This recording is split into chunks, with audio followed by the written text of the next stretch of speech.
بسم اللہ الرحمن الرحیم۔ قربانی کے مسائل سے متعلق آج ارادہ ہوا کہ ان مسائل سے متعلق ایک کلپ ریکارڈ کروا دیا جائے اور لوگوں کو قربانی کے بیسک مسائل بتائے جائیں۔ لوگ بہت زیادہ جو سوالات پوچھتے ہیں تو اس پہ میں نے کچھ اشارے لکھ لیے اپنے سامنے، تاکہ جو سوال بہت زیادہ پوچھے جاتے ہیں میں ان کے بارے میں ریکارڈ کروا دوں۔ تو میں انشاءاللہ یہ جو قربانی ہے اس کے بالکل شروع سے لے کے آخر تک ترتیب سے کوشش کرتا ہوں کہ مسائل بیان کروں، اور جو مسائل بہت زیادہ پوچھے جاتے ہیں اللہ تعالیٰ سے دعا ہے کہ وہ سارے آ جائیں۔ تو پہلا سب سے بڑا مسئلہ یہ ہے کہ قربانی واجب کس پر ہے۔ قربانی واجب کس پر ہے؟ لم سم عوام کی سہولت کے لیے ایک نصاب بیان کرتا ہوں جو علماء بتاتے ہیں۔ 52.5 تولہ چاندی تقریباً 45 سے 50 ہزار یا 55 ہزار، یہ آج کل ریٹ چل رہے ہیں، آپ دیکھ لیے گا نیٹ پر۔ تو اتنی مالیت کا کسی کے پاس سونا ہو یا چاندی ہو یا تجارتی مال ہو، تجارتی مال کہتے ہیں وہ سامان جو بیچنے کے لیے آپ نے خریدا ہے، یا کیش رقم ہو، یا یہ کہ ضرورت سے زائد سامان۔ ضرورت سے زائد سامان کہتے ہیں وہ سامان جو پورے سال بھی استعمال نہ ہوتا ہو۔ تو ایسی کوئی چیز اگر آپ کے پاس اتنی مالیت کی پڑی ہوئی ہے، یا ایک نہیں 2-4 چیزیں مل کے اتنی مالیت کو پہنچ جاتی ہیں، یعنی خلاصہ یہ نکلا کہ آپ کے جو استعمال میں آنے والی چیزوں کے علاوہ آپ کے پاس اتنی مالیت کی مال موجود ہے، اور ضروری خرچے اس میں سے نکال دیں، قرضے نکال دیں، وہ سب نکال کے بھی اتنے پیسے آپ کے پاس بچتے ہیں 50 55 60 ہزار تک، تو پھر آپ پر قربانی واجب ہے۔ یہ بہت مختصر بتا رہا ہوں کیونکہ اگر میں اس کی نصاب کی ڈیٹیل میں گیا تو پورا کلپ اسی میں نکل جائے گا۔ تو لم سم ایک بتا رہا ہوں آپ کو کہ اتنا اماؤنٹ کسی کے پاس ہو تو اس پر قربانی واجب ہے۔ پھر بھی سمجھ میں نہ آئے تو اس بارے میں میرے دوسرے کلپ یوٹیوب پہ آپ کو مل جائیں گے، یا دوسرے علماء سے آپ تفصیل پوچھ لیں، وہ انشاءاللہ آپ کو ڈیٹیل بتا دیں گے، کیونکہ نصاب میں اگر میں زیادہ ڈیٹیل میں گیا تو بہت ہی لمبی بات ہو جائے گی پھر۔ تو اس پر قربانی واجب ہے۔ بڑا مسئلہ یہاں پر ایک یہ اٹھایا جاتا ہے کہ کیا گھر کا سربراہ اگر قربانی کر لے تو سب کی طرف سے کافی ہو جائے گی، یا جو بھی صاحب نصاب ہے جس میں بھی استطاعت ہے اس پر الگ سے قربانی واجب ہے؟ اس میں فقہا کا اختلاف ہے۔ بعض علماء کی رائے یہ ہے کہ ایک آدمی اگر گھر کی طرف سے قربانی کر لے تو سارے اہل خانہ کی طرف سے کافی ہو جاتی ہے، اور اس کے بارے میں بعض تابعین سے آثار منقول ہیں، مصنف ابن ابی شیبہ کی روایات ہیں۔ لیکن ہماری رائے یہ ہے، اور بر صغیر کے علماء کی رائے یہ ہے، اور امام ابو حنیفہ رحمہ اللہ تعالیٰ کی بھی رائے یہی ہے کہ ہر شخص پر الگ سے قربانی واجب ہے اگر وہ صاحب نصاب ہے۔ اور اس کی 2 دلیلیں بہت مضبوط ہیں۔ سب سے مضبوط دلیل رسول اللہ صلی اللہ علیہ وسلم کی حدیث ہے، من وجد سعة لأن يضحي فلم يضحي فلا يقربن مصلانا۔ آپ صلی اللہ علیہ وسلم نے فرمایا جس کے پاس قربانی کی طاقت تھی اور اس نے قربانی نہیں کی تو وہ ہماری عیدگاہ کے قریب بھی نہ پھٹکے۔ تو اس سے پتہ چلتا ہے کہ جس کے پاس بھی اس طاقت ہے، تو اس میں یہ نہیں ہے کہ گھر کا سربراہ سب کی طرف سے کرے گا، تو یہ جو ہے ایسا نہیں ہے، بلکہ صاف الفاظ ہیں حدیث کے کہ جس کے پاس بھی استطاعت ہے تو وہ اس پر قربانی اس کو کرنی پڑے گی۔ اور دوسری دلیل یہ ہے کہ عبادات میں کہیں بھی ایسا نہیں ہوتا کہ ایک کی عبادت دوسرے کی طرف سے کافی ہو جائے۔ تو اس پر قیاس کا تقاضا بھی یہی ہے کہ جب اسلام میں کوئی بھی ایک عبادت دوسرے کی طرف سے کافی نہیں ہوتی تو یہ کیسے ممکن ہے کہ قربانی جو مستقل ایک سنت ابراہیمی ہے وہ ایک کرے اور دوسری کی طرف سے بھی وہ خود بخود ادا ہو جائے؟ تو یہ اس کا بھی تقاضا ہے۔ بعض حضرات یہ دلیل دیتے ہیں کہ حضرت ابو بکر اور عمر رضی اللہ عنہما قربانی نہیں کرتے تھے۔ یہ دوسرے مسئلے کی دلیل ہے۔ تو پہلا تو یہ ہو گیا کہ قربانی ہر صاحب استطاعت پر لازم ہے۔ بیگم کے پاس اگر زیور ہے اور اتنی مالیت کا ہے تو اس پر بھی قربانی واجب ہے۔ پھر وہ الگ بات ہے کہ اس کی طرف سے میاں اس کی پرمیشن سے کر دے، یعنی واجب تو اس پر ہوگی لیکن ضروری نہیں ہے کہ وہ خود کرے، اس کی طرف سے اس کا میاں بھی کر سکتا ہے اس کی پرمیشن سے، اجازت سے، اور میاں اپنی طرف سے بھی ایک کر دے اور بیگم کی طرف سے بھی ایک کر دے۔ یعنی گھر کے ایک فرد کرے گا اور سب کی طرف سے کافی ہو جائے، یہ نہیں ہے، بلکہ ہر فرد کو الگ کرنی پڑے گی۔ وہ الگ بات ہے کہ اپنے پیسے سے کرنا ضروری نہیں ہے، وہ فرد خود کرے یا کسی سے کروا دے۔ پھر جب کسی سے قربانی کروائے گا تو اس کو پیسے دے، یا جو قربانی اس کی طرف سے کر رہا ہے وہ خود اپنے پیسے استعمال کر لے تو بھی ٹھیک ہے۔ یعنی یہ بھی ٹھیک ہے کہ آپ کے جو ابا ہیں، آپ کے جو والد صاحب ہیں وہ قربانی کر رہے ہیں اور سب بالغ بچوں کی طرف سے کر رہے ہیں، پیسے کسی سے نہیں لے رہے، تو بھی ٹھیک ہے، کوئی حرج نہیں ہے۔ یا شوہر بیوی کی طرف سے کر رہا ہے اور پیسے نہیں لے رہا اس سے، تو بہت اچھی بات ہے، ایسا نیک شوہر اللہ میاں سب کو دلائے۔ تو یا بیگم صاحبہ کر رہی ہیں اپنے خرچے پہ اور میاں کی طرف سے بھی کر رہی ہیں، میاں سے پیسے نہیں لے رہی، تو سبحان اللہ، بہت اچھا لگا آپ کو سن کے۔ تو ہمیں بھی بہت اچھا لگا.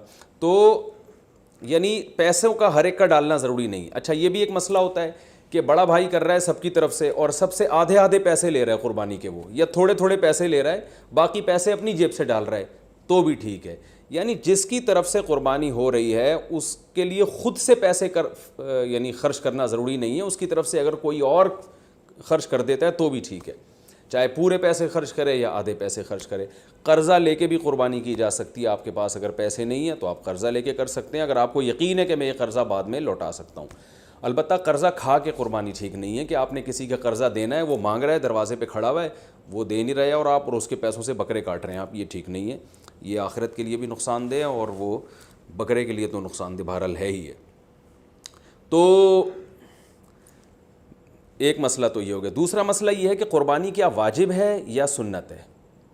تو اس بارے میں بھی دونوں رائے ملتی ہیں علماء کی. جو علماء کہتے ہیں سنت ہے وہ بھی عام سنت نہیں مانتے بلکہ سنت مؤکدہ. سنت مؤکدہ کا مطلب جو نہیں کرے گا قابل ملامت ہوگا.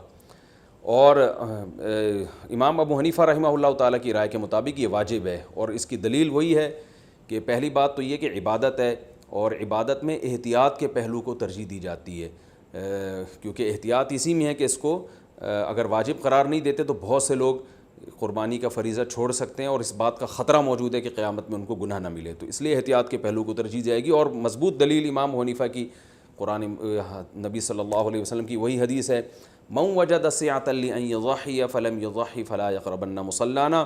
آپ صلی اللہ علیہ وسلم نے فرمایا جس کے پاس قربانی کی گنجائش تھی اور اس نے قربانی نہیں کی وہ ہماری عیدگاہ کے قریب بھی مت پھٹکے. آپ صلی اللہ علیہ وسلم 10 سال مدینہ منورہ رہے, ہمیشہ آپ صلی اللہ علیہ وسلم نے قربانی کی ہے. بعض حضرات یہ دلیل دیتے ہیں کہ حضرت ابو بکر اور حضرت عمر نے قربانی نہیں کی اپنے دور خلافت میں, اس سے پتہ چلتا ہے کہ قربانی واجب نہیں ہے. تو یہ دلیل اس لیے درست نہیں ہے کہ حضرت ابو بکر اور حضرت عمر رضی اللہ تعالیٰ عنہ مسکین تھے, غریب تھے, اگرچہ مسلمانوں کے خلیفہ تھے, لیکن یہ ان کی ایک کوالٹی تھی کہ اتنے لاکھوں مربع میل کے مالک ہونے کے باوجود وہ پیون زدہ کپڑے پہنتے تھے. تو صاحب استطاعت پہ قربانی واجب ہے. یہ دونوں حضرات بڑے تھے مگر قربانی نہیں کی انہوں نے, جیسے کہ روایت میں آتا ہے اس کی وجہ استطاعت نہ ہونا. تو استطاعت اگر نہیں ہے تو پھر قربانی لازم نہیں ہے. بلکہ اگر آپ قرضہ لے کے قربانی کرو گے اور خطرہ ہے کہ میں قرضہ ادا نہیں کر سکتا تو پھر تو جائز ہی نہیں ہے آپ کے لیے, کیونکہ دوسروں کا حق دبا کے آپ کے لیے عبادت کی بجا آوری یہ ٹھیک نہیں ہے. اس کی فضیلت کیا ہے قربانی کی؟ رسول اللہ صلی اللہ علیہ وسلم نے ارشاد فرمایا بقرعید کے دنوں میں یا ایام نحر میں اللہ کو جانور کا خون بہانے سے زیادہ کوئی عمل محبوب نہیں ہے, اور ہر بال کے بدلے میں اللہ نیکی عطا فرماتے ہیں. یہ قربانی کی بہت بڑی فضیلت ہے, اور اس کی فضیلت آپ علماء سے بیانات میں سنتے ہیں. میں بھی چونکہ بہت مختصر جلدی بات کر رہا ہوں تاکہ میں پورے موضوع کو جلدی سے سمیٹ لوں. اب مسئلہ یہ آئے گا کہ جی قربانی, ایک بڑا اہم مسئلہ آج کل یہ چل رہا ہے. نبی صلی اللہ علیہ وسلم نے فرمایا کہ عید کی نماز کے بعد جس نے قربانی کی تو قربانی ہوگی, نماز سے پہلے کر لی تو آپ نے اس قربانی کو قبول نہیں کیا. تو اس سے صاف پتہ چلتا ہے کہ شہر میں جہاں عید کی نماز ہوتی ہے وہاں عید کی نماز سے پہلے قربانی نہیں ہوتی. اب چونکہ بہت ساری عید کی نمازیں ہو رہی ہیں تو علماء کہتے ہیں کہ جس شہر میں آپ رہتے ہیں پورے شہر میں کہیں بھی عید کی نماز ہو جائے گی تو آپ کے لیے قربانی کرنا جائز ہوگا. بہتر تو یہی ہے کہ آپ خود جب تک عید کی نماز نہ پڑھیں قربانی نہ کریں. لیکن اگر کسی نے قربانی کر لی خود نماز پڑھنے سے پہلے, تو اگر پورے شہر میں کہیں عید کی نماز ہو چکی تھی تو آپ کی قربانی ہو گئی, عید کی نماز نہیں ہوئی تھی آپ کی قربانی وہ کالعدم ہے. آج کل لاک ڈاؤن کی وجہ سے, کرونا کی وجہ سے یہ بھی مسئلہ کھڑا ہوا ہے. بہت سے ملکوں میں عید کی نماز پہ پابندی ہے. یو اے ای سے فون آتا ہے بھائی یہاں دبئی میں تو عید کی نماز ہی نہیں ہو رہی, تو وہاں کیا کیا جائے گا؟ تو وہاں پر یہ کیا جائے گا کہ بہتر یہ ہے, افضل یہ ہے کہ زوال کے بعد آپ قربانی کریں. اگر پورے شہر میں عید کی نماز ہو ہی نہیں رہی ہے تو پھر زوال کا وقت یعنی ظہر کا وقت جب داخل ہو جاتا ہے تو پھر آپ جانور قربان کریں, اس سے پہلے قربانی نہ کریں. لیکن اگر اس سے پہلے کسی نے قربانی کر لی تو فقہا کی ایک رائے یہ بھی موجود ہے, انشاءاللہ وہ قربانی بھی ادا ہو جائے گی. یعنی صبح صادق کے بعد بھی اگر کسی نے قربانی کر لی تو قربانی ہو جائے گی. لیکن بہتر یہ احتیاط اسی میں ہے کہ ایسے جگہوں پہ جہاں عید کی نماز نہیں ہو رہی ہے, بعض کنٹریز ایسے ہیں جہاں عید کی نماز نہیں ہوتی, تو وہاں پر پھر آپ زوال کے بعد جانور کو قربان کریں آپ. یہ مسئلہ ہو گیا. اچھا, اب جانور خریدتے ہوئے کیا چیزیں آپ نے دیکھنی ہے؟ سب سے پہلی بات 4 جانوروں کی قربانی جائز ہے، اونٹ، اور یہ گائے، بھینس بھی گائے کے حکم میں ہی ہے، اور بکرا اور دمبا۔ ہرن کی قربانی یا نیل گائے کی قربانی یا اور دوسرے جو جنگلی جانور ہیں ان کی قربانی جائز نہیں ہے۔ ان 4 جانوروں میں اونٹ کی عمر 5 سال ہونی چاہیے، گائے کی عمر 2 سال ہونی چاہیے، اور بکرے کی عمر 1 سال ہونی چاہیے، اور دمبے کی بھی اصل تو یہی ہے کہ 1 سال عمر ہو، لیکن اگر 6 مہینے کا دمبا اور بھیڑ یا جو بھی سرگودا کے کجلے بڑے مشہور ہیں، 6 مہینے کا اگر دیکھنے میں سال کا لگتا ہے یعنی موٹا تازہ ہو تو 6 مہینے کا دمبا بھی جائز ہے، 6 مہینے سے کم کا جائز نہیں ہے۔ اور 6 مہینے کا دمبا اگر دیکھنے میں 6 مہینے کا نہیں لگ رہا، 1 سال کا نہیں لگ رہا، بچہ ہی لگ رہا ہے، چھوٹا لگ رہا ہے، کمزور ہے، پھر اس کی بھی جائز نہیں ہے۔ تو دمبا اگر 6 مہینے کا موٹا تازہ ہے تو اس کی قربانی جائز ہے، اور باقی بکرا 1 سال کا ہونا ضروری، اور گائے 2 سال کی، اور اونٹ 5 سال کا۔ اچھا، اس میں یہ بات ضروری ہے کہ یہاں سال سے مراد اسلامی سال ہے۔ مثال کے طور پر آپ بکرا لینے کے لیے گئے مارکیٹ میں، ہاں بھائی کتنی عمر ہے، اس نے کہا کہ جی اتنی عمر ہے، تو آپ اس سے سیدھا سیدھا یہ پوچھیں کہ بھائی پچھلے سال بقرعید سے پہلے یہ پیدا ہو چکا تھا کہ نہیں ہوا تھا؟ اگر پچھلے سال بقرعید سے پہلے پیدا ہو چکا تھا تو اس سال بقرعید میں اس کی قربانی جائز ہے، بلکہ پچھلے سال اگر بقرعید والے دن پیدا ہوا تھا تو اس سال بقرعید والے دن جب وہ ٹائم گزرے گا تو اس ٹائم میں بھی اس کی قربانی جائز ہو جائے گی، کیونکہ پورا سال اسلامی سال گزر چکا ہے۔ دانتوں کا اعتبار نہیں ہے، یاد رکھیں، لوگ دانت کو زیادہ فوکس کر رہے تھے، 2 دانت ہے کہ 4 دانت ہے کہ کھیرا ہے، تو دانت کا اعتبار نہیں ہے، اصل حکم ہے جانور کی عمر کا، کہ گائے 2 سال ہو، اور 2 سال میں یاد رکھیں دانت پورے، جو ماہرین ہیں نا جو بچھڑے پالتے ہیں وہ کہتے ہیں 2 سال میں دانت نکلتے نہیں ہیں، 2 سال پورے ہونے کے بعد نکلنا شروع ہوتے ہیں۔ تو اگر آپ کو کسی جانور کے بارے میں یقین ہے کہ اس کی عمر 2 سال ہو چکی ہے تو آپ اس کی قربانی کر سکتے ہیں، بچھڑے کی، چاہے وہ کھیرا ہی کیوں نہ ہو۔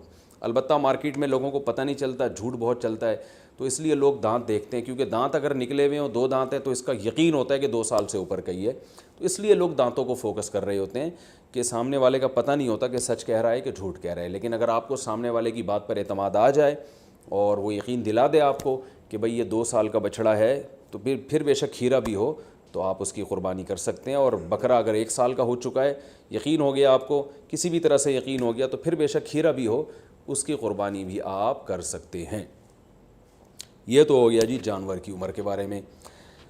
عیب کون سا ہو جانور میں جس کی وجہ سے قربانی نہیں ہوتی، یہ بھی بہت زیادہ سوال پوچھا جاتا ہے، دمیں اٹھا کے لوگ چیک کر رہے ہوتے ہیں، اوریجنل ہے، پلاسٹک کی تو نہیں لگی ہوئی۔ تو اب چونکہ زیادہ تر لوگ سب سے پہلے دم ہی چیک کرتے ہیں، تو ہم شروع بھی دم ہی سے کرتے ہیں۔ تو جانور کی جو دم ہے اگر آدھی کٹی ہوئی ہے تو اس کی قربانی جائز نہیں ہے، آدھی سے کم کٹی ہوئی ہے تو قربانی جائز ہے۔ تو اس سے پتہ چلتا ہے کہ پوری دم ہی اگر چپکائی ہوئی ہے یا سی ہوئی ہے تو بھی قربانی جائز نہیں ہے۔ تو کم سے کم آدھی دم، آدھی سے زیادہ دم اس کی سلامت ہونی چاہیے، اس سے تھوڑی بہت کٹی ہوئی ہے تو اس سے کوئی فرق نہیں پڑتا۔ کان کا بھی یہی حکم ہے، کان اگر آدھا کٹا ہوا ہے تو قربانی جائز نہیں ہے، آدھے سے کم کٹا ہوا ہے تو قربانی جائز ہے۔ بعض دفعہ ایسے کان نہ چرے ہوئے ہوتے ہیں تو اس سے کوئی فرق نہیں پڑتا، قربانی اس کی بھی جائز ہے۔ آنکھ کا حکم یہ ہے کہ ایک آنکھ کی اگر بینائی نہیں ہے تو قربانی جائز ہے، بینائی ہے لیکن کم نظر آتا ہے اور جانور دیکھ لیتا ہے گھاس ماس کو تو بھی ٹھیک ہے، یعنی پوری نظر کا 6/6 ہونا ضروری نہیں ہے۔ البتہ بالکل ہی ایک آنکھ کی بینائی غائب ہو تو پھر اس کی قربانی درست نہیں ہے۔ لنگڑا پن اتنا ہو اگر جانور میں کہ وہ بیچارہ لنگڑے پن کی وجہ سے آپ اس کو ذبح کرنے جہاں لے جانا چاہتے ہیں نا وہاں تک بھی نہیں جا سکتا، پہیے لگا کے دھکا دینا پڑ رہا ہے آپ کو اس کو، تو پھر تو قربانی جائز نہیں ہے۔ تھوڑا بہت لنگڑاتا ہو لیکن چل لیتا ہو تو قربانی ایسے جانور کی جائز ہے۔ یہ ہو گیا جانور کے عیب کے بارے میں۔ خارشی جانور ہو، خارش زدہ جانور، تو اگر خارش اتنی ہے کہ اسکن سے اس کے گوشت کے اندر تک وہ اثرات پہنچے ہوئے ہیں اور اس کی وجہ سے بہت زیادہ لاغر ہو کے ہڈیوں کا ڈھانچہ بن گیا ہے تو ایسی قربانی، ایسے جانور کی قربانی جائز نہیں ہے۔ لیکن اگر ایسی خارش ہے اس جانور کو تو اس سے کوئی فرق نہیں پڑتا۔ آج کل انسانوں کو آپ کو پتہ ہے اتنی خارش ہے، تو جانوروں میں ہو گئی تو کیا مسئلہ ہو گیا اس سے۔ سینگ کے بارے میں بھی لوگ بہت سوال پوچھتے ہیں کہ جانور کا سینگ کٹا ہوا ٹوٹا ہوا تو قربانی جائز ہے یا نہیں؟ بالکل جائز ہے۔ آج کل تو جانور کے پیدائشی سینگ ہی گھس دیے جاتے ہیں تو وہ جائز ہے۔ البتہ جانور کا سینگ اگر ٹوٹ گیا چوٹ لگنے سے اور ایسا ٹوٹا کہ جڑ سے اکھڑ کے نا اس کے دماغ ہل جاتا ہے پھر، تو ایسے جانور کی قربانی پھر جائز نہیں ہے۔ لیکن اس طرح ہوتا نہیں ہے، کوئی حادثہ ہو جائے تو پھر تو ہوتا ہے جانور کے ساتھ، نارملی ایسا ہوتا نہیں ہے۔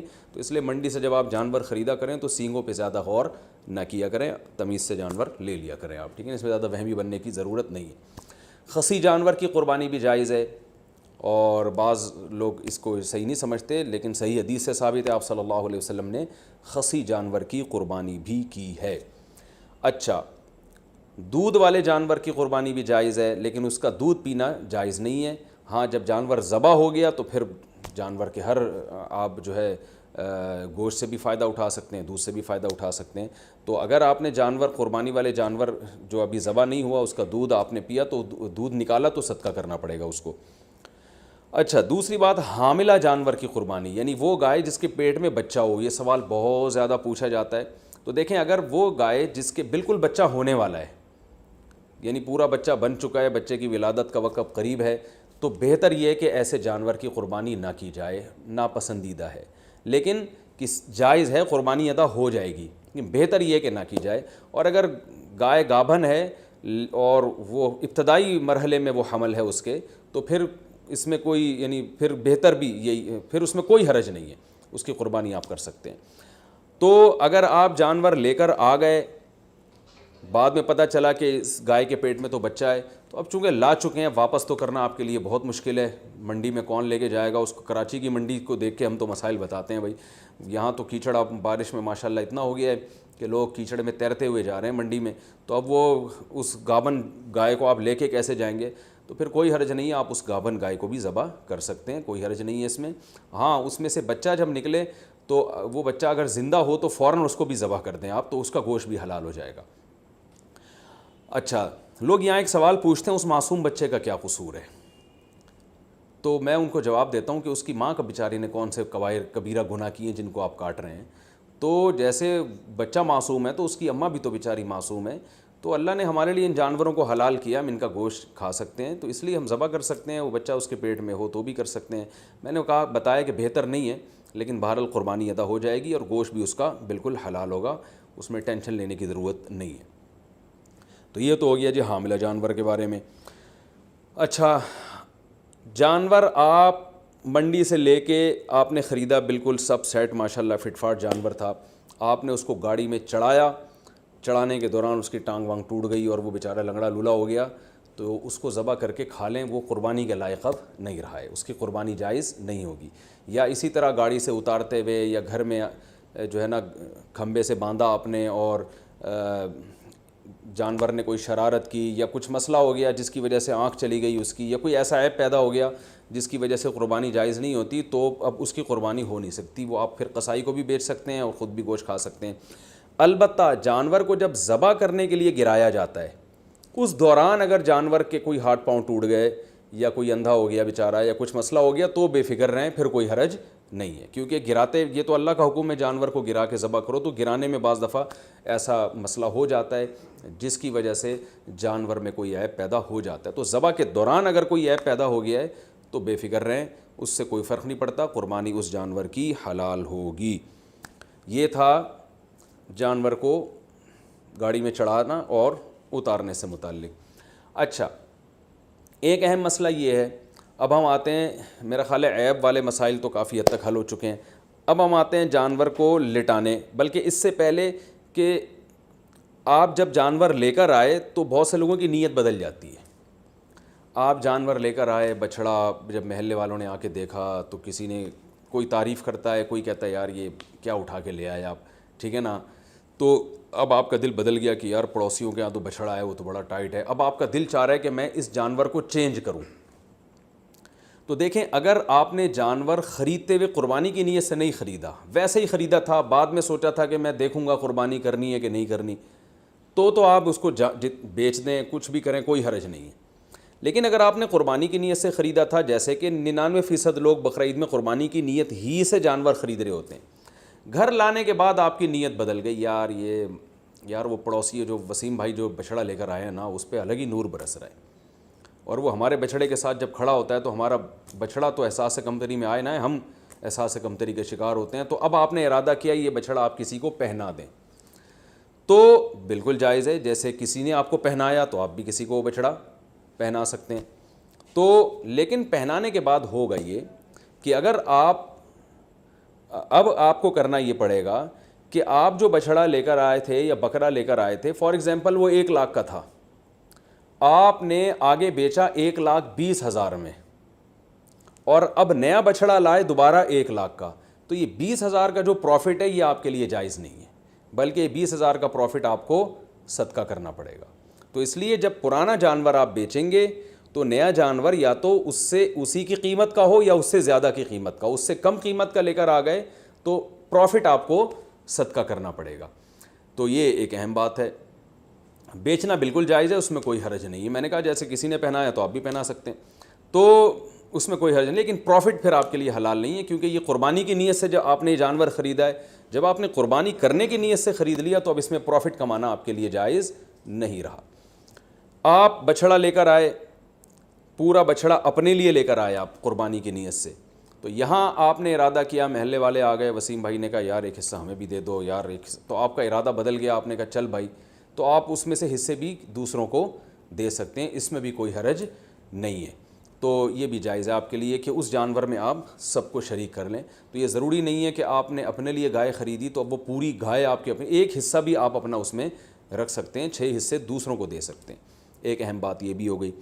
دوسری ایک اہم بات یہ ہے کہ آج میرے پاس عصر کے بعد ایک بندہ آیا، میں بچھڑا لایا تھا، صبح جب میں نے دیکھا تو اس کا انتقال ہو گیا۔ ان کی ورڈنگ یہی تھی، انتقال ہو گیا۔ میں نے کہا انتقال تو آدمیوں کے ہوتے ہیں، جانوروں کی تو موت واقع ہوتی ہے بھائی۔ خیر اس کا انتقال ہو گیا، تو مالدار آدمی جس پر قربانی واجب تھی، اگر اس کا جانور بقرعید سے پہلے مر جائے تو اس پر لازم ہے کہ وہ دوبارہ قربانی کرے۔ ہاں دوبارہ قربانی میں یہ ضروری نہیں ہے کہ جتنا مہنگا پہلا جانور تھا اتنا ہی دوسرا بھی ہو، نہ سستا جانور بھی کیا جا سکتا ہے، کیونکہ اب آپ پروفٹ نہیں کما رہے اس پہ، تو اس لیے وہ تو اللہ نے ہی اس کو اٹھا لیا پہلے، تو اس جانور کو ذبح کر کے مرنے سے پہلے گوشت کھا لیں یا قصائی کو بیچ دیں، اور جو آپ نیا جانور لے کر آئیں گے وہ یعنی وہ بیچ اس لیے دیں یا گوشت اس لیے تاکہ وہ اس نے بھی گوشت ہی یعنی گوشت کے طور پر ہی قصائی نے بھی استعمال کرنا ہے اس کو۔ تو جانور اگر مر گیا، آپ نیا جانور اگر لے کر آئے ہیں تو نئے جانور میں یہ ضروری نہیں ہے کہ پہلے والے جانور سے وہ مہنگا ہو، وہ سستا بھی لا سکتے ہیں۔ آپ پوری بچھڑا لے کر آئے تھے تو اب کوئی بات نہیں، ایک دمبا کر لیں چھوٹا موٹا آپ، تو یہ ضروری نہیں ہے کہ اتنا ہی مہنگا ہو وہ۔ اگر جانور مر جائے تو بس آپ نے ایک واجب اپنے ذمے سے پورا کرنا ہے، تو وہ سستا جانور بھی کر سکتے ہیں۔ اور اگر غریب آدمی جانور خرید کے لایا تھا قربانی کی نیت سے، وہ جانور مر گیا تو بس غریب کو ثواب مل گیا، دوبارہ اس پر قربانی واجب پہلے بھی نہیں تھی، اب بھی واجب نہیں ہے۔ تو یہ ہو گیا جی۔ اچھا اب ہم چلتے ہیں قربانی کے مسائل میں ذبح کی طرف۔ جانور ذبح کرنے میں ایک بڑی کوتاہی یہ ہوتی ہے کہ قصائیوں کے حوالے چھری کر دی جاتی ہے، بعض دفعہ پتہ نہیں ہوتا کہ یہ مسلمان ہیں بھی یا نہیں ہیں، کیونکہ ان دنوں میں ہندو بھی بہت سے قصائی بنے ہوئے ہوتے ہیں۔ تو یاد رکھیے گائے کی گردن پہ یا جانور کی گردن پہ جو چھری چلانے والا ہے، پکڑنے والا کوئی بھی ہو، رسی باندھنے والا کوئی بھی ہو، چھری چلانے والے کا توحید پرست ہونا ضروری ہے یا اہل کتاب ہونا ضروری ہے۔ تو اس لیے یہ دیکھ لیں کہ یہ مسلم بھی ہے یا نہیں ہے۔ اور تو بلا وجہ خامخواہ میں کوئی کہہ رہا ہوں میں مسلمان ہوں تو اب یہ نہیں کہ لیبارٹری چیک کے لیے بھیج دیا آپ نے اس کو کہ ہے بھی کہ نہیں ہے، اتنی تحقیق کی ضرورت نہیں ہے۔ تو بس یہ پہلے تحقیق کر لیا کریں بھائی، مسلمان ہو، توحید پرست ہو، ایک اللہ کو مانتے ہو، نبی صلی اللہ علیہ وسلم کی ختم نبوت کے قائل ہو، اور نبی صلی اللہ علیہ وسلم کو مختار کل، مشکل کشا، حاجت روا تو نہیں سمجھتے، تو جو توحید کا عقیدہ ہے نا وہ بہرحال پہلے ضروری ہے، جو بیسک اسلام کے عقائد ہیں وہ اس کو پتہ ہونے چاہیے۔ تو اس کے بغیر جانور کا ذبیحہ جو ہے، اگر وہ آپ کو پتہ چل گیا کہ یہ مشرک ہے تو پھر اس کا ذبیحہ حلال نہیں ہے، ایک بات۔ دوسری بات، قصائیوں میں یہ کوتاہی ہوتی ہے کہ قصائی جو ہے وہ منہ میں گٹکے ہوتے ہیں، پان ہوتے ہیں، میں نے خود دیکھا ہے کہ وہ تکبیر نہیں پڑھ رہے ہوتے ذبح کرتے ہوئے، سب نہیں کرتے، یعنی بعض لوگ ایسا کرتے ہیں، تو اگر جان بوجھ کر کسی نے تکبیر چھوڑ دی ہے تو بھی جانور مردار ہو جائے گا۔ تو اس لیے قرآن مجید میں صاف اللہ کا حکم ہے وَلَا تَأْكُلُوا مِمَّا لَمْ يُذْكَرِ اسْمُ اللَّهِ عَلَيْهِ، وہ جانور جس پر اللہ کا نام نہ لیا جائے اس کو مت کھاؤ۔ تو اس لیے اس بات کا اہتمام کرنا چاہیے، جو لوگ جانور کے قریب کھڑے ہوئے ہیں ان کو سب کو چاہیے زور سے تکبیر پڑھنا شروع کر دیں تاکہ چھری پھیرنے والے کو یاد آ جائے، اور وہ غفلت نہ کرے اس بارے میں. ہاں اگر بھولے سے رہ گیا, اس بیچارے کو یاد ہی نہیں رہا, تو وہ جانور حلال ہے, اس میں کوئی حرج نہیں ہے. جان کر تکبیرات چھوڑ دینا یہ بالکل اس سے جانور مردار ہو جاتا ہے. بعض اب ایسے ہوتا ہے کہ ایک آدمی سے چھری چل نہیں رہی ہوتی تو دوسرا بھی ہاتھ لگا دیتا ہے, یار ہم دونوں مل کے چھری چلا دیتے ہیں. تو دو آدمیوں نے اگر چھری چلائی ہے تو پھر دونوں پر تکبیر پڑھنا واجب ہے. دونوں میں سے ایک بھی اگر تکبیر چھوڑ دے گا تو جانور حلال نہیں ہوگا. اس کا خیال کیا کریں. اور ویسے بھی جانور کو خود ذبح کیا کریں. علماء کہتے ہیں کہ جانور ذبح کرنے والا جو جس کی قربانی ہے نا وہ خود ذبح کرے گا تو اس میں زیادہ ثواب ہے. ایک کوتاہی جو بہت عرصے سے میں بتاتا چلا آ رہا ہوں, قصائی جانور ذبح کرنے کے بعد 4 رگیں کٹنے کے بعد حرام مغز میں چاقو مارتے ہیں. یہ بالکل غلط ہے. صرف 4 رگیں کاٹ کے جانور کو چھوڑ دینا ہے تاکہ بلیڈنگ زیادہ ہو, اس کا خون نکل جائے باڈی سے. قصائیوں کے پاس ٹائم کم ہوتا ہے, وہ جلد بازی میں ہوتے ہیں, لہذا وہ کہتے ہیں کون اتنی دیر جانور کے ٹھنڈا ہونے کا انتظار کرے. بالکل ایسے ہی جیسے خواتین کو جب ڈیلیوری ہوتی ہے نا, بچہ پیدا ہوتا ہے, تو بعض گائنی کی ڈاکٹر کہتی ہیں کون اتنی دیر انتظار کرے گا, لاؤ چاپڑ چاقو کینچی لاؤ, پیٹ چاک کرو اور آپریشن کر کے بچہ باہر نکالو, ہم نے دوسرا کیس بھی نمٹانا ہے. تو ہر آدمی جلدی میں گھوڑے پہ بیٹھا ہوا ہے. تو قصائی تو آپ کو پتہ ہے اس وقت جیٹ طیاروں پہ بیٹھے ہوئے ہوتے ہیں بقرعید والے دن, تو ان کے پاس اتنا ٹائم نہیں ہوتا. جانور کی 4 رگیں کاٹیں پھر چھوڑ دیں, بلیڈنگ ہوگی, خون نکلے گا. وہ کہتے ہیں یار بس جلدی سے نا اس کے حرام مغز میں چاقو مارتے ہیں گردن میں, اور جانور کو تکلیف بھی ہوتی ہے اس سے اور جلدی مردار ہو جاتا ہے. اس کا نقصان یہ ہوتا ہے کہ جتنی بلیڈنگ ہونی چاہیے, خون نکلنا چاہیے, نکلتا نہیں ہے. تو اس سے 3 نقصان. پہلا نقصان مکروہ عمل ہے, یہ شریعت میں یہ طریقہ ہمیں ذبح کرنے کا نہیں بتایا. دوسرا نقصان جو گوشت میں خون باقی رہ جاتا ہے, جو ذبح کرنے کا مقصد ہے وہ پورا حاصل نہیں ہوتا. تیسرا نقصان گوشت کی لذت بھی کم ہو جاتی ہے. اور چوتھا ایک اور نقصان, گوشت میں جو بیماریاں ہیں آپ کو پتہ ہے بلڈ کی وجہ سے ہوتی ہیں, کہ بلڈ اگر گوشت میں رہ جائے تو اس میں بیماریاں بھی رہ جاتی ہیں. اگر خون اچھی طرح نکل جائے تو گوشت بیماریوں سے بھی صاف ہو جاتا ہے. تو یہ 4 فائدے ہیں جن کی وجہ سے آپ قصائی کو مجبور کیا کریں کہ بھائی ذرا تھوڑی دیر جو ہے نا صبر کرو. اور اگر پھر بھی صبر نہیں کرتا تو جس کھونٹے سے آپ نے گائے کو باندھا تھا, جیسے ہی جانور ذبح ہو فوراً جو جتنے آدمی جانور پہ تھے وہ سارے جانور کو چھوڑ کے قصائی پہ آ جائیں اور اس کھونٹے سے اس کو باندھ دیں تاکہ جانور آرام سے خود سے ٹھنڈا ہو جائے. یہ بھی کرتے ہیں کہ جانور ٹھنڈا ہوا نہیں ہوتا کھال اتارنا شروع کر دیتے ہیں اس کی, تو یہ بھی غلط ہے. لیکن اگر ایسے جو وہ قصائی جو پکڑائی میں نہیں آ رہا, اگر آپ نے اس کو کھونٹوں سے باندھ دیا تو انشاءاللہ یہ تمام ٹینشنیں آپ کی حل ہو جائیں گی. قصائی حضرات ناراض ہوتے ہیں میری ان باتوں سے. بھائی میں آپ کے بارے میں بات ہی نہیں کر رہا, میں ان قصائیوں کے بارے میں بات کر رہا ہوں جو شرافت سے کنٹرول میں آ نہیں رہے. تو آپ تو ماشاءاللہ اچھے لوگ ہیں جو میرا بیان سن رہے ہیں, آپ تو جانور کی 4 رگیں کاٹیں گے, اس کے بعد آپ آرام سے بیٹھ جائیں گے یا دوسرے جانور کو گرانے کی فکر میں لگ جائیں گے, اور یہ جب اس کی بلیڈنگ ہو جائے گی اچھی طرح سے تو ٹھنڈا ہو جائے گا تو پھر آپ اس کا گوشت کاٹیں گے اور کھال اتاریں گے آپ اس کی. تو آپ کے بارے میں بات کر نہیں رہا, میں ان قصائیوں کے بارے میں بات کر رہا ہوں جو جلد باز ہیں. اچھا بھائی, اب مسئلہ یہ ہے کہ گوشت کی تقسیم میں تول کے گوشت تقسیم کرنا ضروری ہے. خوب اچھی طرح سمجھ لیں, گوشت سودی اموال میں سے ہے, لہذا گوشت کے جب 7 حصے ہوں گے تو تول کے ہوں گے. یہ خوب سمجھ لیں. لوگ کہتے ہیں ہم راضی ہیں, تو راضی ہونے کا مسئلہ نہیں ہے, یہ سودی اموال میں سے ہے. اب میں اس کی ڈیٹیل میں جاؤں گا تو یہ کلپ بہت زیادہ لمبا ہو جائے گا, تو اس لیے بس علماء کی بات پر اعتماد کر لیں. اس کو تول کے تقسیم کرنا واجب ہے. اگر تول کے تقسیم سے بچنا چاہیں تو 60 ڈھیریاں بنا کر 7 میں کلیجی ملا دیں, تو پھر تول کے تقسیم کرنا واجب نہیں رہے گا. اس کے دلائل کیا ہیں یہ کسی اور وقت انشاءاللہ بیان کروں گا. تو اور پھر بھی احتیاط اسی میں ہے کہ تولیں بھی اور کلیجی بھی ملا دیں 7 ڈھیریوں میں, تاکہ اگر تول میں گڑبڑ ہو گئی ہو تو کلیجی اس کے جو ادھر اگر تھوڑا سا گوشت زیادہ چلا گیا تو اس کے مقابلے میں ادھر کلیجی آ جائے, تو سود سے بچت ہو جائے گی. وہ لوگ کہتے ہیں پتہ نہیں کس قسم کی باتیں کر رہے ہیں, وہ انشاءاللہ بعد میں ڈیٹیل میں اس مسئلے کو سمجھا دوں گا, بلکہ پہلے سمجھا بھی چکا ہوں کئی دفعہ کہ سودی اموال میں عقل نہیں چلتی ہے. جب شریعت نے برابری کا حکم دیا تو بس برابری ہے. تو گوشت بھی سودی اموال میں سے ایک مال ہے. جیسے 10 روپے دے کے کوئی 11 روپے نہیں لے سکتا نا, تو اسی طرح گوشت میں بھی ایسا ہی ہے. تو یہ اس کا خیال کرنا چاہیے. اچھا, قربانی کے حصے داروں میں اگر کوئی شخص حرام آمدن والا شریک ہو گیا تو سب کی قربانی برباد ہو جائے گی, اس لیے اس کا بھی اہتمام کرنا چاہیے.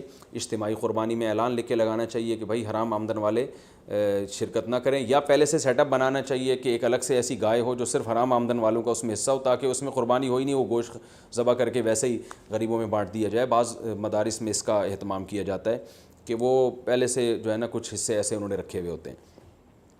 تو لیکن اگر آپ گھر کی گائے لائے ہیں یا ویسے کسی گائے میں حصہ لے رہے ہیں اور اس میں کوئی حرام آمدن والا آ گیا, لیکن اگر آپ کو پہلے سے پتہ نہیں ہے تو پھر شریعت نے ہمیں بلا وجہ کے تجسس کا حکم نہیں دیا. یہ ایک آدمی زبان سے کہہ رہا ہے میں حلال کماتا ہوں, بس اس کی زبان پر اعتماد کرنا ہمارے لیے کافی ہے. اب آپ نے کہیں اجتماعی قربانی میں حصہ لیا, اب یہ نہیں کہ آپ اپنی گائے کے بارے میں تحقیقات کرتے پھرنے اس میں حرام تو ہے کہ نہیں ہے. وہ گناہ پھر انہی لوگوں پر ہوگا جنہوں نے اجتماعی قربانی کا انتظام کیا ہے. اگر انہوں نے خود سے جان کر کسی حرام والے کو شامل کر دیا تو وہ گناہ گار ہوں گے. تو آپ کو اگر جب تک پتہ نہیں ہے تو شریعت میں یہی حکم ہے, ابہموا ما ابہم اللہ, جس چیز کو اللہ نے واضح نہیں کیا ہے تو ہم اچھا گمان ہی رکھیں گے اس میں. اچھا, یہ قربانی کا گوشت غیر مسلموں کو دینا بالکل جائز ہے, اس میں کوئی حرج نہیں ہے, غیر مسلم کو بھی دے سکتے ہیں. گوشت جب آپ کے ہاں آئے تو آپ بہتر یہ ہے کہ اس کے 3 حصے کر دیں, ایک غریبوں کے لیے, ایک رشتہ داروں کے لیے اور ایک اپنے لیے. رشتہ داروں کا مطلب یہ ہوتا ہے کہ جو دعوتیں آپ کرتے ہیں وہ بھی رشتہ داروں ہی میں آتی ہے, تو اس لیے آج کل یہ بھی ٹھیک ہے کہ 1/3 صدقہ کر دیں, 2/3 گھر میں رکھ لیں جس میں آپ دعوتیں بھی ہو رہی ہیں اس میں خود بھی کھا رہے ہیں. اور علماء نے بیان کیا بھائی جس کی اولاد زیادہ ہے, اہل و عیال زیادہ ہیں, اور تو وہ اگر پورا گوشت بھی گھر میں رکھ لے تو بھی ٹھیک ہے, اس لیے کہ اپنی اولاد کا, اپنے بچوں کا حق پہلے ہے. کیونکہ وہ اگر دمبا بیچارے نے ذبح کیا اور وہ 1/3 صدقہ کر دے گا تو 8-10 بچے, تو پھر وہ میرا خیال ہے وہ غریب آدمی کے بچے, تو پھر تو پورے سال بیچاروں کو گوشت نہیں ملتا. تو ایسے غریب آدمی کے لیے حکم یہ ہے کہ وہ پھر پورا گوشت بھی رکھ لے, یہ زیادہ بہتر ہے اس کے لیے. اور 1/3 گوشت صدقہ کرنا یہ بھی مستحب عمل ہے, کوئی فرض واجب نہیں ہے, لیکن بہرحال اس پہ عمل کرنا چاہیے. کیونکہ قرآن مجید میں اللہ تعالیٰ کا ارشاد ہے کہ اطعموا القانع والمعتر, کہ خود بھی کھاؤ اور کلو منہا, خود بھی اس میں سے کھاؤ اور محتاجوں کو بھی اس میں سے کھلاؤ. خود بھی کھانا چاہیے, محتاجوں کو بھی کھلانا چاہیے. ایصال ثواب کے لیے قربانی, ابا اماں کی طرف سے قربانی جو مرحوم ہے, دادا نانی کی طرف سے قربانی, یہ بالکل جائز ہے, اس میں کوئی حرج نہیں ہے. بعض صحابہ سے بھی ثابت ہے اور رسول اللہ صلی اللہ علیہ وسلم سے بھی ثابت ہے کہ آپ نے 2 مینڈے ذبح کی, ایک اپنے لیے اور ایک اپنی امت کے لیے. تو پتہ چلا کہ یہ قربانی اپنے لیے بھی ہو سکتی ہے اور اپنے علاوہ کسی اور کے لیے بھی ہو سکتی ہے. وہ کسی اور کوئی بھی ہو سکتا ہے, نبی صلی اللہ علیہ وسلم بھی ہو سکتے ہیں, آپ کے والدین بھی ہو سکتے ہیں, تو کوئی بھی ہو سکتا ہے. لیکن جب آپ کسی اور کے لیے قربانی کر رہے ہیں تو یا تو وہ دنیا سے جا چکا ہوگا یا وہ زندہ ہوگا. اگر دنیا سے جا چکا ہے تو وہ قربانی کا گوشت آپ خود بھی کھا سکتے ہیں, لیکن اگر وہ زندہ ہے تو اس کی پرمیشن کے بغیر اس کے لیے قربانی نہیں ہو سکتی, کیونکہ وہ ایک عبادت ہے اور جو زندہ آدمی ہے وہ عبادت کا اہل ہے. جب تک اس کی وہ نیت نہیں کرے گا خود تو اس کی قربانی نہیں ہوگی. تو وہ اس کی نیت کے لیے ضروری ہے کہ اس کو کم از کم اطلاع ضرور دی جائے اور وہ اس پہ راضی ہو, چاہے وہ زبان سے اجازت دے دے یا دل سے ویسے ہی راضی ہو, یعنی آپ کو پتہ چل جائے کہ یہ راضی ہے اس پر, تو بھی ٹھیک ہے. اگر کسی نے وصیت کی تھی کہ میرے مرنے کے بعد میرے لیے قربانی کرنا اور مال چھوڑ کر گیا ہے وہ قربانی کا, تو پھر اس کی قربانی میں سے بھی گوشت کھانا جائز نہیں ہے, وہ قربانی بھی آپ کو وہ سارا گوشت صدقہ کرنا پڑے گا. اچھا بھائی, ایک مسئلہ یہ بھی ہے کہ قربانی کسی نے نہیں کی اور بعد میں خیال آیا کاش میں قربانی کر لیتا, تو یاد رکھیں بقرعید کے 3 دن جب گزر جائیں گے تو اس کے بعد قربانی اب جائز, یعنی اب قربانی جائز نہیں ہوگی, کیونکہ وہ 3 دن گزر گئے, قربانی کا ٹائم ختم ہو گیا. اب آپ نے اگر جانور ذبح کیا تو اس کا سارا گوشت آپ صدقہ کر دیں, اور بہتر یہی ہے کہ جانور کی قیمت صدقہ کریں آپ, کیونکہ اب قربانی کا ٹائم چلا گیا. تو اس لیے بقرعید کے 3 دنوں, پھر وہ اگلے سال بقرعید میں بھی نہیں ہو سکتی قضا اس کی, تو بس بقرعید کے 3 دن کے اندر اندر تو جانور ذبح کرنا ہے. اگر آپ نے ذبح نہیں کیا اور آپ پر قربانی واجب تھی, آپ سے غلطی ہوئی ہے, تو اب 3 دنوں کے بعد آپ نے کیا کرنا ہے, اس جانور کا یعنی اس جانور کی قیمت آپ صدقہ کر دیں. اب جو ہے وہ قربانی کا ٹائم چلا گیا. اور یہ بھی یاد رکھیں اس پر بہت مضبوط دلائل ہیں کہ قربانی کے صرف 3 دن ہیں. اس پر میں کلپ ریکارڈ کروا چکا ہوں, صحابہ تابعین کے آثار ہیں, احادیث ہیں کہ صرف 3 دن قربانی جائز ہے, چوتھے دن قربانی جائز نہیں ہے. بہت ساری روایات ہیں اس پر صحابہ کرام کی, تقریباً اجماع ہے اس کے اوپر کہ چوتھے دن قربانی جائز نہیں ہے. اور جو چوتھے دن والی حدیث ہے وہ بالاتفاق ضعیف ہے. تو اس لیے اپنے اہم ترین عبادت کو آپ ضائع نہ کریں, جو اللہ نے ہمیں 3 دن بتائے ہیں اسی میں قربانی کریں, اور وہ اتنے دن ہیں کہ ہمیں چوتھے دن کی طرف جانے کی ضرورت بھی نہیں ہے. لیکن اگر کوئی کر رہا ہے تو بحث مباحثہ نہ کریں, لڑائی جھگڑا یہ بھی اچھی چیز نہیں ہے. آپ خود احتیاط کریں, صرف 3 دن, اور جتنے لیٹ کریں گے قربانی کا ثواب کم ہوگا. پہلے دن سب سے زیادہ, دوسرے دن اس سے کم, تیسرے دن اس سے بھی کم. اچھا بھائی، اور مسئلہ کیا ہے کہ قربانی میں عقیقے کی نیت کرنا، یہ سوال بھی بہت پوچھا جاتا ہے۔ بالکل جائز ہے، آپ ایک گائے لے کر آئے تو آپ اس میں اپنے بچوں کا عقیقہ بھی کر سکتے ہیں، اور قربانی کا یعنی بیٹے کا لڑکے کی طرف سے 2 حصے ڈال دیں اس میں، اور ایک اپنی قربانی بھی کر لیں، یہ بھی بالکل جائز ہے۔ اچھا بھائی، اور نابالغ اولاد کی طرف سے قربانی، دیکھیں جو نابالغ اولاد کی طرف سے قربانی ہے اگر تو انشاءاللہ اس کو ثواب ملے گا۔ قربانی وہ آپ ہی کی طرف سے ہوگی، تو یعنی آپ ہی اس قربانی کے مالک ہیں، تو کیونکہ جو نابالغ ہے نا اس پر قربانی بہرحال واجب نہیں ہوتی، چاہے وہ کتنا ہی مالدار کیوں نہ ہو۔ اور اگر بالکل ہی چھوٹا بچہ ہے تو پھر اس کی طرف سے قربانی کا مطلب یہ ہوتا ہے کہ آپ خود ہی بس قربانی کر رہے ہیں، تو وہ قربانی کا اہل نہیں ہے، اس کی طرف سے قربانی نہیں ہوگی۔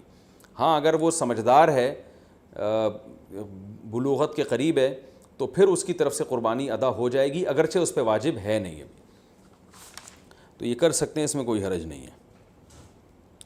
اچھا، ایک اہم مسئلہ یہ بھی ہے کہ اونٹ کو ذبح کرنا یہ سنت نہیں ہے، اونٹ کو نہر کرنا سنت ہے۔ کھڑے کھڑے اس کی ٹانگ باندھ کے نا یہاں چاقو مارا جاتا ہے، اور ایکسپرٹ جو کسائی ہوتے ہیں وہ ایسے زور سے کٹ لگاتے ہیں کہ ایک دم فوارہ نکلتا ہے، اونٹ بہت جلدی ٹھنڈا ہو جاتا ہے۔ اور جو اناڑی ہوتے ہیں وہ بہت تکلیف دیتے ہیں جانور کو، وہ گھماتے رہتے ہیں اس میں، اور ان کو صحیح نس ملتی نہیں ہے، رگ ملتی نہیں ہے، اونٹ کا خون کم بہتا ہے، وہ بہت دیر سے اس کی جان نکلتی ہے، تو یہ بہت جو ہے وہ اچھا کام نہیں ہے جانور کو تکلیف دینا۔ آپ صلی اللہ علیہ وسلم نے حکم دیا ہے کہ جب تم میں سے کوئی شخص جانور کو ذبح کرنے کا ارادہ کرے تو اسے چاہیے کہ جانور کو راحت پہنچائے، اس کی راحت کا خیال رکھے، وہ اس کی کو اذیت نہ دے، تکلیف نہ دے۔ اور آپ نے یہ بھی فرمایا کہ اپنی چھری کو پہلے تیز کر لو تاکہ جانور کو تکلیف نہ ہو۔ بعض لوگ یہ کر رہے ہوتے ہیں، جانور کو لٹا کے چھری تیز کر رہے ہوتے ہیں، وہ بھائی پہلے ہی کر لیتے یہ کام، اس کو آپ نے جو لٹا کے اتنی تکلیف دی ہوئی ہے، یہ ٹھیک نہیں، یہ ٹھیک عمل نہیں ہے۔ تو جانور کو راحت دینے کا ہمیں حکم ہے، تکلیف سے اس کو بچانا ہے ہم نے۔ تو یہ کچھ مسائل تھے، اور بھی کوشش کر رہا ہوں کہ کوئی مسائل دماغ میں آ جائیں جو لوگ زیادہ زیادہ۔ ہاں ایک اہم مسئلہ یہ، بعض جانور بڑے شرارتی ہوتے ہیں، کنٹرول میں نہیں آ رہے ہوتے، جیسے بعض میاں کنٹرول میں نہیں آتے، بعض بیویاں کنٹرول میں نہیں آتی، بعض بچے کنٹرول میں نہیں آتے، اور بعض دفعہ آپ کا ملازم کنٹرول میں نہیں آ رہا، تو اس دفعہ بعض دفعہ آپ ایسی گائے لے آتے ہیں کہ وہ گائے، ابھی ہمارے 2-3 سال پہلے محلے میں ایک بچڑا آیا، وہ ایسا خون خوار قسم کا بچڑا کہ وہ کسی کو قریب ہی نہ آنے دے۔ تو ایک قصائی آیا، اس نے کہا ابے دیکھو ایسی کی تیسی، میں کسی سے نہیں ڈرتا، اور بغیر کچھ کہے نا وہ بچڑے کے قریب چلا گیا۔ جو وہاں بچڑے کے قریب لوگ تھے نا، ان کا بیان ہے کہ وہ ایسے اچھلتا ہوا قصائی بچڑے کے پاس گیا کہ جیسے ڈرتا ہی نہیں ہے۔ تو کہہ رہے ہیں ہمیں چند سیکنڈ کے بعد ہمیں یہ لگا کہ صرف بچڑا ہے، قصائی ہے نہیں یہاں پہ کہیں بھی۔ تو ہم حیران، یہ قصائی کیا کہاں، یعنی بچڑے نے اتنی اسپیڈ کے ساتھ اس کو لات ماری ہے کہ قصائی مارکیٹ سے شارٹ۔ تو کہہ رہے ہیں ہم دیکھا وہ وہاں پڑا ہوا ہے۔ تو وہ فنٹر گیری بھی بعض لوگ کر رہے ہوتے ہیں۔ تو ایسا جانور جو بہت ہی شرارتی ہو، قابو میں نہ آ رہا ہو، تو شرعاً یہ جائز ہے کہ آپ اس کو پہلے اگر کسی گولی وغیرہ سے مار دیں، گرا دیں اس کو بندوق سے، اور پھر ذبح کر لیں تو بھی جائز ہے، یا اور کسی طریقے سے اس کو قابو میں لانے کے لیے یہاں پر اس کے گردن پہ کھڑے کھڑے بھی ذبح کر سکتے ہیں، یعنی اس کو آپ، یعنی 2 دھاری چاقو آپ نے گردن پہ لگایا اور اس کو چاروں رگیں کاٹ ڈالی تو بھی جائز ہے۔ تو بہتر سنت طریقہ تو یہی ہے کہ لٹا کے گلے پہ چھری چلائی جائے بچھڑے کے، لیکن اگر وہ بے قابو بچھڑا ہے تو کھڑے کھڑے بھی مجبوراً اس کو ذبح کرنا جائز ہے۔ ہاں اگر گولی ماری آپ نے اس کے گرانے کے لیے اور گولی سے ہی وہ ٹھنڈا ہو گیا تو پھر حرام ہو جائے گا، چاہے گولی پہ تکبیر بھی کیوں نہ پڑی ہو، کیونکہ گولی کا شکار جائز نہیں ہے، حلال نہیں ہے، تو اس لیے دھاری دار چیزوں کا شکار ہوتا ہے۔ اسی طرح جانور اگر بھاگ گیا اور آپ نے اس کو چاقو مارا پیچھے سے تکبیر پڑھ کے، اور تیر مارا یا چاقو مارا، آج کل لوگ ارطغرل دیکھ رہے ہیں تو تیر ویر بھی لوگ گھروں میں لا کے رکھ رہے ہوں گے، تو تیر مارا، دھاری دار چیز ہے نا، وہ تیر اس کے جا کے لگا، یا چاقو آپ نے مارا، وہ چاقو اس کے لگا، اس سے وہ زخمی ہو گیا، اس سے وہ نیچے گرا، آپ فوراً بھاگیں جا کے اس کو ذبح کریں، لیکن آپ فوراً بھاگے اور ذبح کرنے سے پہلے وہ ٹھنڈا ہو گیا تو بھی وہ حلال ہے، کیونکہ دھاری دار چیز سے شکار اگر کیا تو پھر اگر آپ کو ذبح کرنے کا موقع نہیں ملتا اور اس دوران جانور مر جاتا ہے تو وہ شکار حلال ہوتا ہے، بشرطے کہ آپ نے تیر پھینکتے ہوئے یا چھری پھینکتے ہوئے آپ نے تکبیر پڑھی ہو، اللہ کا نام لیا ہو۔ لیکن اگر آپ قریب پہنچ گئے اور زندہ تھا وہ، تو پھر آپ نے ذبح نہیں کیا تو پھر حلال نہیں ہوگا، یا آپ نے تیر سے شکار کیا یا چاقو سے شکار کیا، اس کا یعنی نیزہ مارا اس کے اوپر، اور وہ پھر آپ اس کے پیچھے بھاگے نہیں اس کو ذبح کرنے کے لیے، تو بھی وہ حلال نہیں ہوگا۔ یعنی آپ نے اپنی ذمہ داری پوری کی، اس کے باوجود وہ آپ کے پہنچنے سے پہلے ٹھنڈا ہو گیا تو پھر وہ حلال ہے، لیکن گولی کا شکار کسی صورت میں حلال نہیں ہے۔ بلا وجہ جانور کو گولی سے مار کے گرانا یا اسے بے ہوش کر کے ذبح کرنا، یہ بھی مکروہ ناپسندیدہ عمل ہے، اس لیے کہ جانور کو جب آپ بے ہوش کر دیتے ہیں تو پھر اس کو جب ذبح کرتے ہیں تو خون صحیح طرح سے اس کا نہیں نکلتا، جو ذبح کے مقاصد کے خلاف ہے، اور پھر یہ بھی خطرہ ہوتا ہے کہ جانور پہلے ہی نہ مر چکا ہو۔ تو یہ کچھ مسائل تھے قربانی کے۔ اللہ تعالیٰ ہم سب کی قربانیوں کو قبول فرمائے، اور یاد رکھیں بقرہ عید کے 3 دنوں میں آپ صلی اللہ علیہ وسلم نے فرمایا اللہ تعالیٰ کو جانور کا خون بہانے سے زیادہ کوئی عمل محبوب نہیں ہے، اور آپ نے فرمایا طیبوا بہا انفسکم، خوش دلی کے ساتھ قربانی کیا کرو۔ اور یہ بہت افسوس کی بات ہے، آج ہمارے یہاں جب جانور کو ذبح کیا جا رہا ہوتا ہے لوگ شور مچا رہے ہوتے ہیں، اچھل رہے ہوتے ہیں، سیٹیاں بجا رہے ہوتے ہیں، یہ بالکل بھی ٹھیک نہیں ہے۔ یہ ایک عبادت ہے، ابراہیم علیہ السلام جو اللہ کے خلیل تھے ان کی سنت ہے، تو عبادت کو عبادت والے انداز ہی میں کیا جائے گا۔ اس وقت ذکر کرنا چاہیے، اللہ کا نام لینا چاہیے، دل میں دعا مانگنی چاہیے کہ اللہ ہمارے اس عمل کو قبول فرما۔ سیٹیاں بجانا اور ہوٹنگ کرنا اور ایسے اچھلنا یہ بہت بالکل نامناسب حرکت ہے۔ وہ کوئی وہ انٹرٹینمنٹ کا کوئی شو نہیں ہو رہا، وہ بلکہ ایک عبادت ہو رہی ہے اللہ کے لیے۔ ایک اپنے مال کو آپ، ایک نفیس مال کو اور ایک جان کو آپ قربان کر رہے ہو اللہ کی خاطر، تو عبادت ہی ہونی چاہیے، اور اس وقت دعا پڑھنی چاہیے انی وجہت وجہی للذی فطر السماوات والارض حنیفا وما انا من المشرکین۔ یہ دعا کسی کو یاد نہ ہو تو ویسے ہی زبان سے کہہ دے اللہ یہ میری طرف سے، اور میں نے تیری طرف رخ کیا، اور یہ میری طرف سے صرف تیرے لیے قربانی ہے، اور تیرے خلیل ابراہیم علیہ الصلاۃ والسلام کی سنت کو میں زندہ کر رہا ہوں۔ یہ دل میں نیت کر لے، زبان سے اچھے الفاظ کہہ دے کہ اللہ تو میری طرف سے قبول کر لے اس کو، تو یہ الفاظ کہنے چاہیے، دعا مانگنی چاہیے کہ اللہ اس کو قبول فرما لے۔ تو یہ ہے قربانی کا گوشت اسٹور کتنے دن کر سکتے ہیں، جتنے دن تک چاہیں، فریج جب تک آپ کی اجازت دیتا ہے۔ البتہ میں ایک چٹکلا سناتا ہوں، وہ ایک آدمی نے اپنا بکرا دیکھا جنت میں ٹہلتا ہوا نظر آ رہا ہے، بکرا ذبح کیا تھا نا اس نے، لیکن اس بکرے کا ایک ٹانگ جو ہے نا وہ نہیں تھی، تو اس نے بکرے سے پوچھا بھائی تیری ایک ٹانگ کہاں ہے؟ تو اس نے کہا وہ ابھی تک تیرے فریج میں رکھی ہوئی ہے، 6 مہینے ہو گئے ہیں، ٹھیک ہے نا، وہ یہاں پہنچی نہیں ہے۔ تو اسٹور بھی کر سکتے ہیں، لیکن اتنا اسٹور نہ ہو کہ جو ہے وہ آپ 6 7 مہینے، وہ گوشت کی ذائقہ بھی چینج ہو جاتا ہے۔ کھائیں بھی کھلائیں بھی، اللہ تعالیٰ کو کھلانے والے بھی پسند ہیں۔ اور قربانی میں تو اللہ تعالیٰ نے ہمیں روزے کو حرام کر دیا بقرہ عید کے دنوں میں، اسی وجہ سے حرام کر دیا کہ ہم تاکہ قربانی کا گوشت استعمال کر سکیں۔ تو قربانی کا گوشت کھانا بھی سنت ہے۔ آپ صلی اللہ علیہ وسلم نے 60 اونٹ اپنے ہاتھ سے نہر کیے تھے، اور روایت میں ہے کہ ہر اونٹ سے کچھ نہ کچھ گوشت آپ صلی اللہ علیہ وسلم نے چکھا تھا۔ تو اس لیے مبارک گوشت ہے، اللہ کی طرف سے ضیافت ہے۔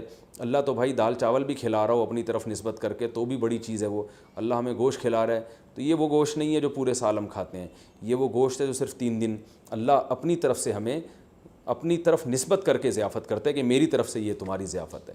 تو بڑی مبارک چیز ہے، اللہ تعالی ہم سب کو سمجھنے کی، عمل کرنے کی توفیق عطا فرمائے۔ وما علینا الا البلاغ۔ ایک اور مسئلہ رہ گیا کہ قصائی کو گوشت اجرت کے طور پہ دینا جائز نہیں ہے، قصائی کو الگ سے اجرت دیں۔